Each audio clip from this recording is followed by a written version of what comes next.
It's 10 o'clock. This is Sky News at 10, our top story. European leaders call an emergency summit on Ukraine as Donald Trump says President Putin wants an end to the conflict soon. I think he wants to end it, and they want to end it fast. Both of them. And Zelensky wants to end it too. The PM under pressure over defense spending as a cabinet minister tells Sky News the military needs more money. Marco Rubio makes his first visit to Israel as U.S. Secretary of State, saying Hamas must be eliminated and all hostages freed. A year after his death, the late Russian opposition leader Alexei Navalny is remembered by his supporters in Moscow. The BAFTA goes to Conclave. The biggest night in British film, Conclave and The Brutalist are the big winners at this year's BAFTAs. In sport, Liverpool beat Wolves to regain their 7-point advantage at the top of the Premier League. And we'll take a first look at tomorrow's front pages in our press preview from 10:30.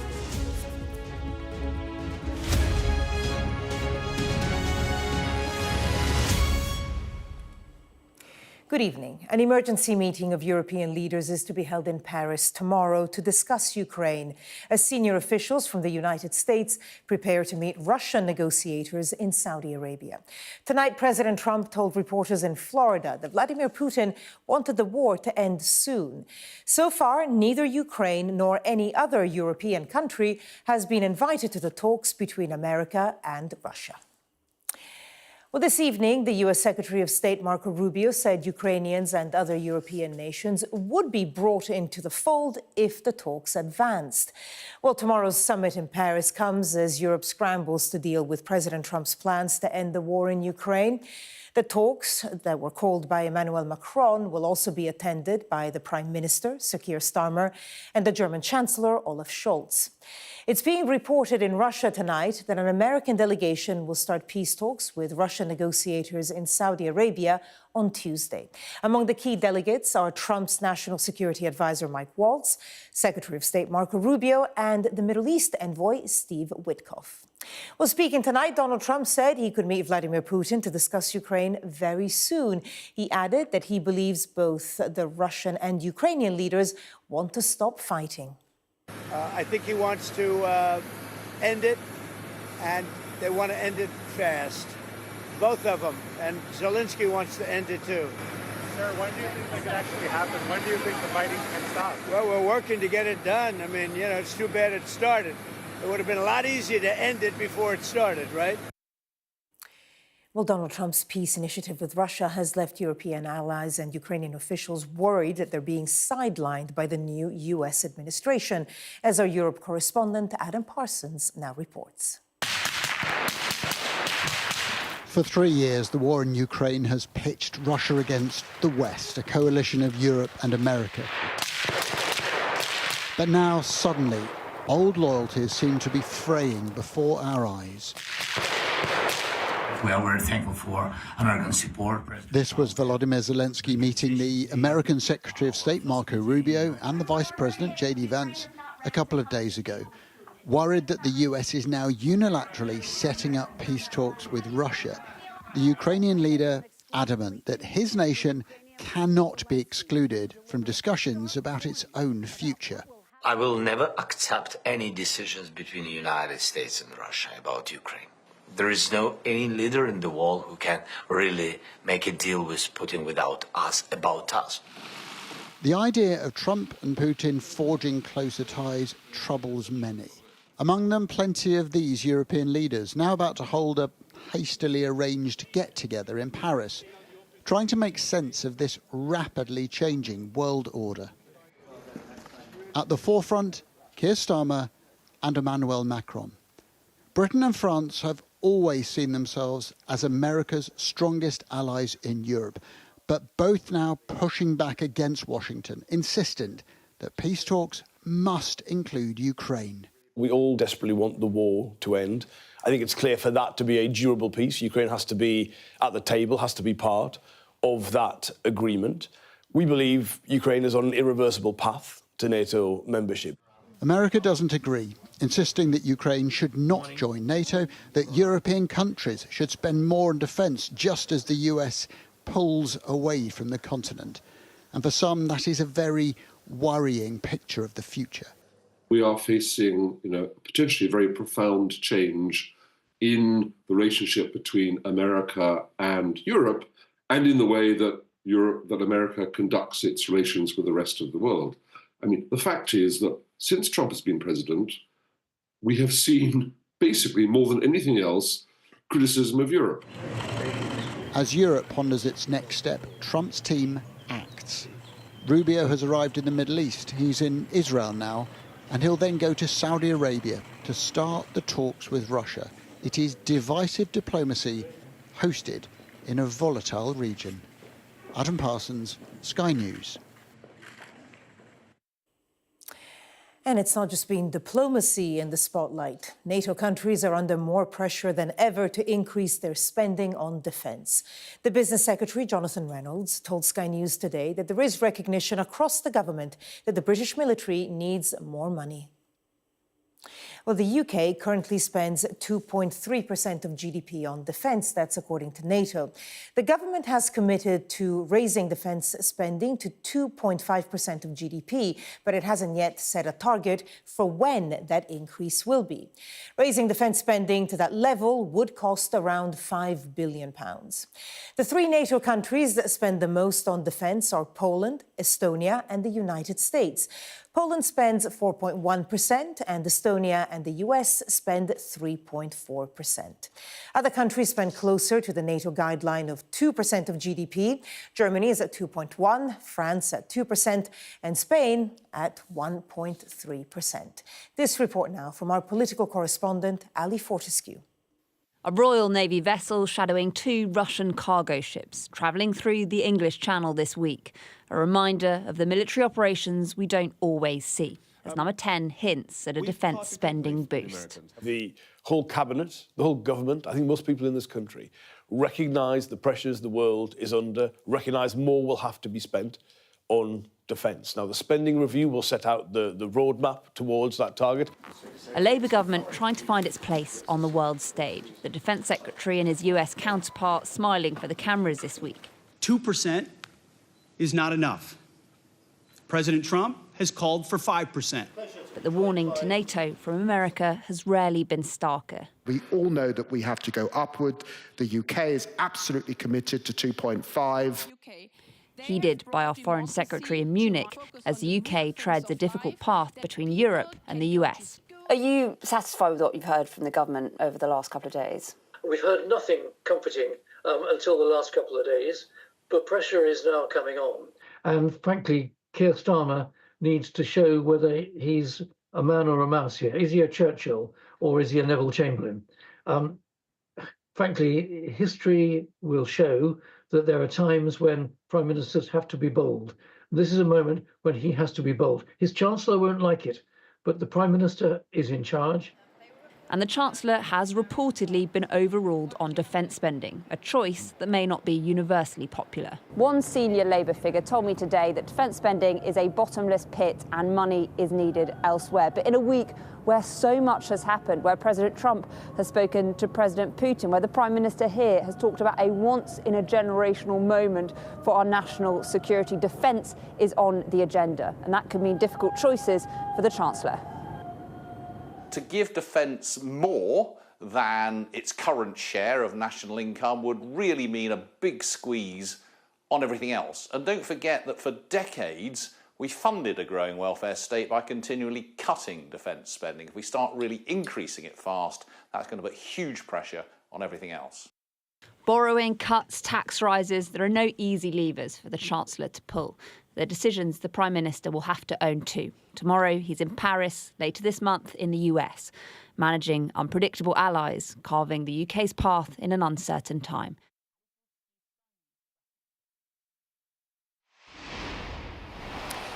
And Ali joins us now from Downing Street. Ali, as you were mentioning, the Prime Minister on his way to Paris for that meeting with European leaders tomorrow, and at the same time, enormous pressure on him to increase defence spending.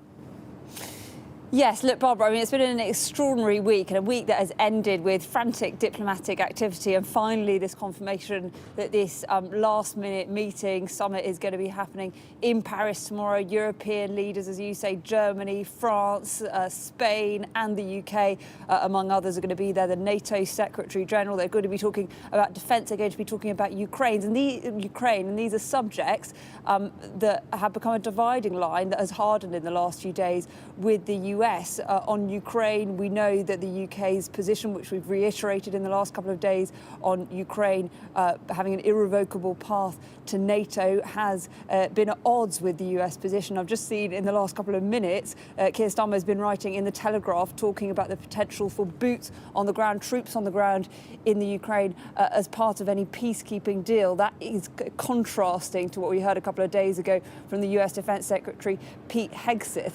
So there are dividing lines on defence spending too. My understanding is that any announcement we have will be about that figure 2.5, but there's plenty of pressure for Britain to go further. We know that Donald Trump has talked about 5%, but in many ways the UK is in a unique position. Tomorrow we're going to be the only country, I understand, at this summit that is not part of the European Union. And we have tried to carve our own path today on tariffs. The business secretary, again, taking a cautious approach, not talking about any retaliation in the same way we've seen Europe talking about that, and talking about the UK being a bridge between the EU and the US. I think that is the role that the UK government would like to see itself having. That doesn't mean that is going to be an easy role to play. And if we've seen one thing in the last week, it is that the words that come out of the US are having a huge impact on European politics. They have led to this conference that is happening tomorrow, and Donald Trump, I suspect, will loom large over it. Ali Fortescue with the latest there from Downing Street. Ali, thank you. And as we've been reporting tonight, the US Secretary of State Marco Rubio will be in Saudi Arabia this week for talks with Russia.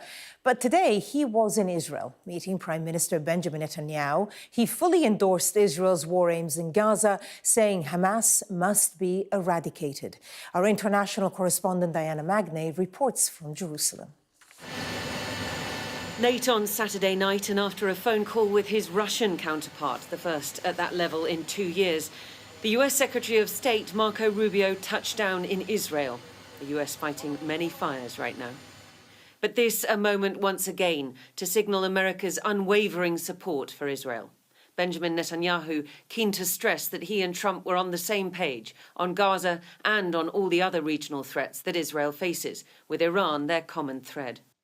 We have a common strategy, and we can't always share the details of this strategy with the public, including when the gates of hell will be opened, as they surely will if all our hostages are not released until the last one of them. Related to that, the president's been very clear. Hamas cannot continue as a military or government force. And frankly, as long as it stands as a force that can govern, or as a force that can administer, or as a force that can threaten by use of violence, peace becomes impossible. They must be eliminated. That must be eradicated. Rubio's visit follows the release of 3 more hostages on Saturday in exchange for 369 Palestinian prisoners. But there are another 6 living hostages due to be released in this first phase of the deal. 73 in total still in Gaza. Israel believes around half of those are already dead. Phase 2 of the ceasefire should see the rest returned, as well as the full withdrawal of Israeli troops. But no word at this meeting of when that might start.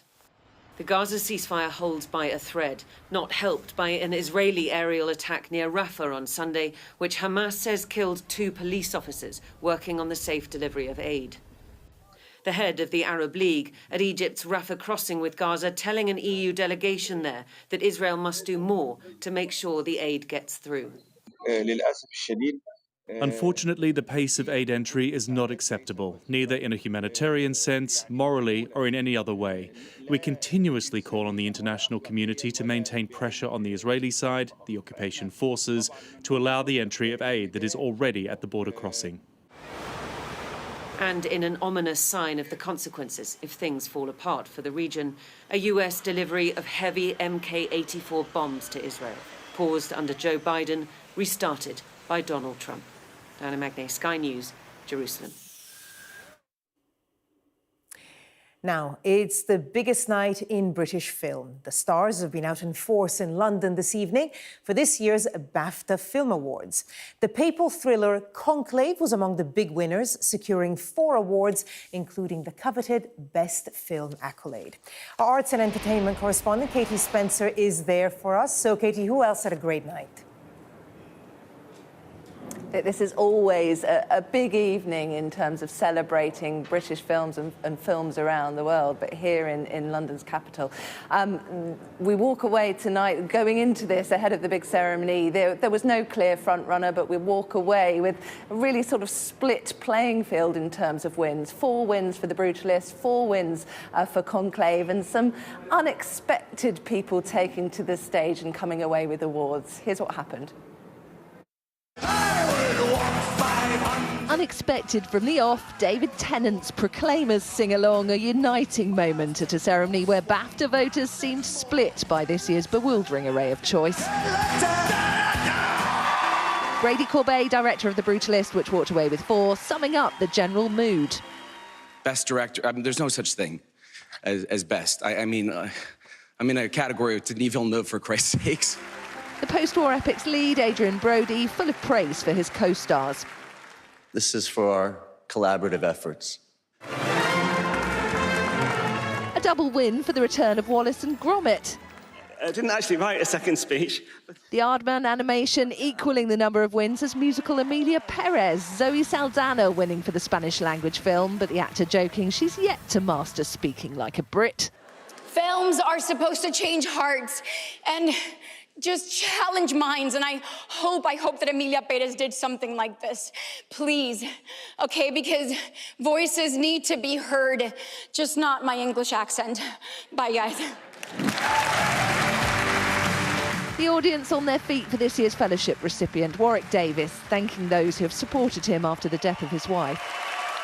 Thank you for showing me that life can still have meaning and for helping me to laugh and to love again. Beating Demi Moore for Best Actress, star of Honora, Mikey Madison, winning for her role as a stripper, referencing in her speech the sex worker community. You deserve respect and human decency. I will always be a friend and an ally. But the film Conclave was blessed with winning the night's big prize. Audiences around the world went to see the movie and championed it. Thanks to you, we owe you a lot. Divine intervention from the British Academy, or perhaps the obvious outcome as the papal thriller had led the nominations. Either way, it's an award season with no shortage of plot twists. You have to remember, much of the team that won for Conclave were here just a few years ago, picking up 7 BAFTAs for All Quiet on the Western Front. They know what makes a good film. And while it hasn't really been sort of clear this award season who would be taking away the big awards films, the best pictures, if you like, and we've still got the Oscars to come in 2 weeks' time, could this tonight be a sign? Could this be the equivalent, if we're sticking with the sort of papal theme of the white smoke above the Vatican, that Conclave might just have it in it to walk away with Best Picture at the Oscars in 2 weeks' time? We'll find out not long. We'll wait and see. Katie Spencer, thank you. Let's bring you some of the day's other news now. And officials say a man accused of a knife attack in Austria was motivated by Islamic terrorism. Austria's interior minister says the suspect in a stabbing spree yesterday was radicalized online. Investigators have been looking into potential links between the 23-year-old, who is in custody, and Islamic State. A 14-year-old boy was killed in the attack in the southern city of Villach. 5 other people were injured. An investigation is underway into how 18 people, including 14 women, were killed in a stampede at a train station in New Delhi. The authorities believe the incident occurred after some passengers fell coming down from a footbridge which connects platforms. Many of those who died were Hindu pilgrims traveling to the Kumbh Mela festival in northern India. The Irish jockey Michael O'Sullivan has died as a result of injuries he suffered during a fall in a race 10 days ago. The 24-year-old was seen as a rising star, having ridden 90 winners in races in Ireland and 5 in Britain. 4 fixtures due to take place in Ireland today were cancelled as a mark of respect. The mother of the late Russian opposition leader Alexei Navalny has visited her son's grave in Moscow on the first anniversary of his death. The authorities in Russia say Navalny's death in an Arctic penal colony last year was from natural causes, but his wife has accused President Putin of concealing the truth about how her husband died. Ashish Joshi reports. It is now exactly a year since Alexei Navalny's death, but the passage of time has not dimmed the sense of loss. Among those who came to pay their respects at the late opposition leader's Moscow grave was Lyudmila Navalnaya, a grieving mother who openly accuses the Russian authorities of murdering her son. The entire world knows the contractor, but we want to find perpetrators, those who facilitated it and those who did it. Alexei's widow, Yulia, could not lay flowers like the others at the Borisov cemetery. Forced into exile, she faces arrest if she steps foot inside Russia. Instead, she thanked supporters in this video message. I'm grateful to everyone who remembers Alexei, who talks about him, writes about him, who comes to the cemetery. I am grateful for those who have been supporting me this whole year. Your letters, your hugs when we meet, this is what does not let me forget why Alexei did this and why I'm doing this. This was Alexei Navalny's last court appearance. A staunch critic of the Russian President Vladimir Putin, Navalny was sentenced to 19 years on charges of extremism. But the anti-corruption campaigner died mysteriously in an Arctic penal colony just months after being convicted. He wanted more than anyone else to change something in this country and fought the way no one fought. It's a tough date. We will continue remembering him for a long time, and we will keep coming here. There are no people like him anymore. Supporters know they face arrest or scrutiny from the Russian authorities, but inspired by the bravery of the Kremlin's fiercest critic, they're determined to keep Alexei Navalny's memory alive. Ashish Joshi, Sky News. Let's get the latest sport now. Here's Mike. Staying connected is vital for business. Sky Business sponsors this report.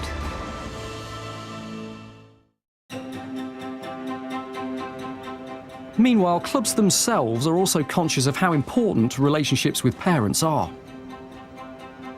Hopefully today sets the scene a little bit. First task, guys, just to see where your thinking is if you scan that QR code. Used to be years ago, you had this vision of players standing outside a room and coming in to see the head teacher and being told you can keep or not. That's gone. We have 4 formal catch-ups with the parents throughout the year. Our doors are always open to the parents to come and speak to us at any point. There's so much online information they access. The key bit for us is managing that narrative as they go on the journey. So educating parents as well, because the pressure that often comes for people to be footballers doesn't come from the football clubs. That message has changed.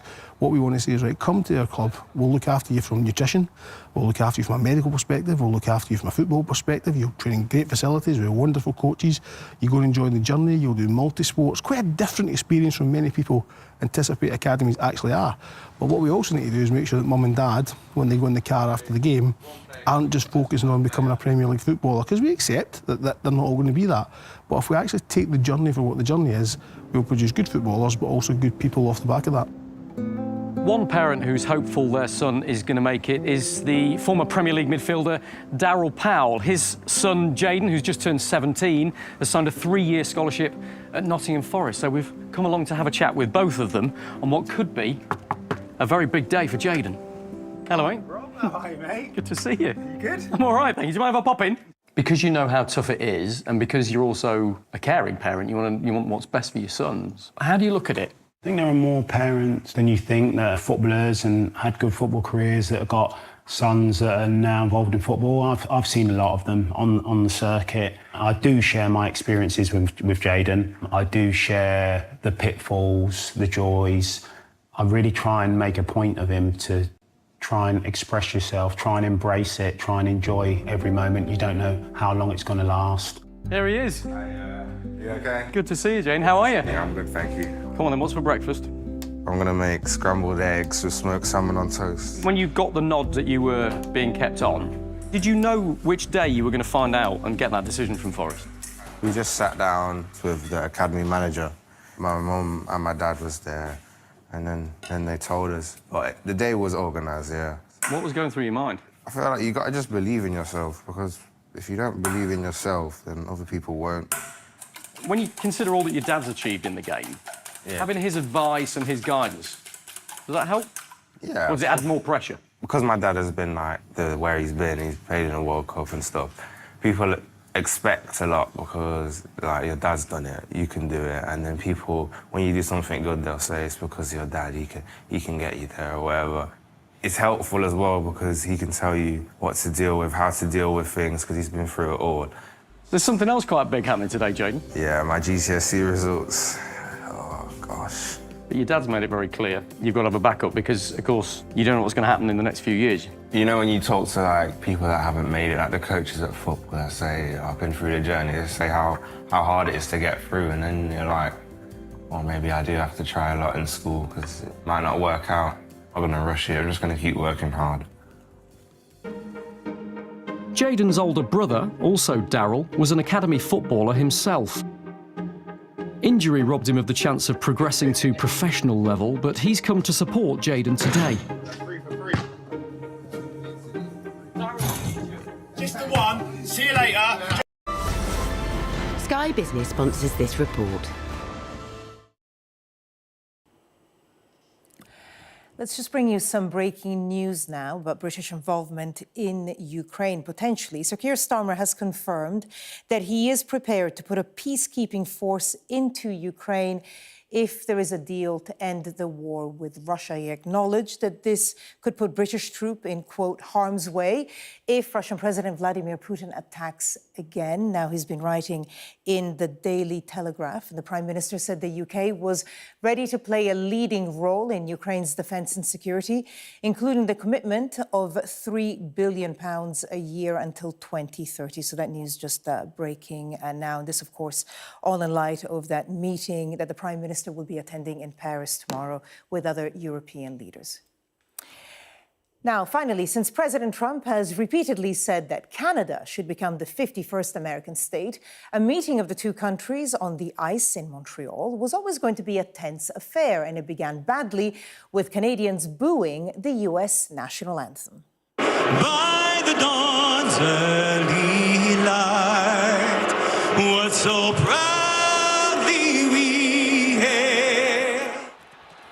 Well, as soon as the puck dropped, the gloves were off and the fists began to fly. The Canadian Prime Minister, Justin Trudeau, was in the crowd watching on, but it's not clear if he got involved in the booing. The game itself ended 3-1 to the USA.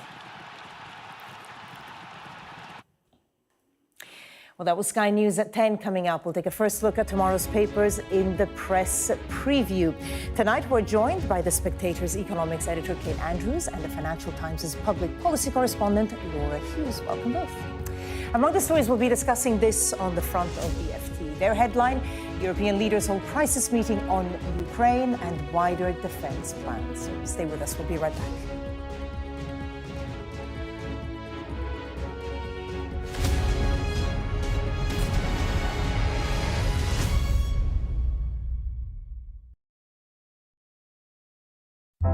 Big stories don't always come from big cities. I'm Lisa Dowd and I'm Sky's Midlands correspondent. You are not getting in this elevator, okay? The judge made it very clear that she could see no justifiable reason why Sakulas wasn't here facing British justice. I promised I would get him justice. Free, wherever you get your news. This is what they're up against. The wind is the really big problem. It is back-breaking work and the smoke is thick. It's been working well. Water levels are dropping, but no one knows what impact further rain will have. What would you do if this place wasn't open? This is the exact spot in Nottingham where their 19-year-old son, Barnaby Webber, lost his life. I just think it's so cruel and so harsh. It's really scary. We're terrified. In this community, I'm told that everybody knows someone affected by COVID. Hopefully this will be the last wave. Sky News gets the full story first. Change seems tantalisingly close in this corner of the UK. Wales was the first to introduce the plastic bag charge. It's legal to let go. Set the speed and take the hands off. It's almost driverless, but not quite. Hands is a highly trained police dog.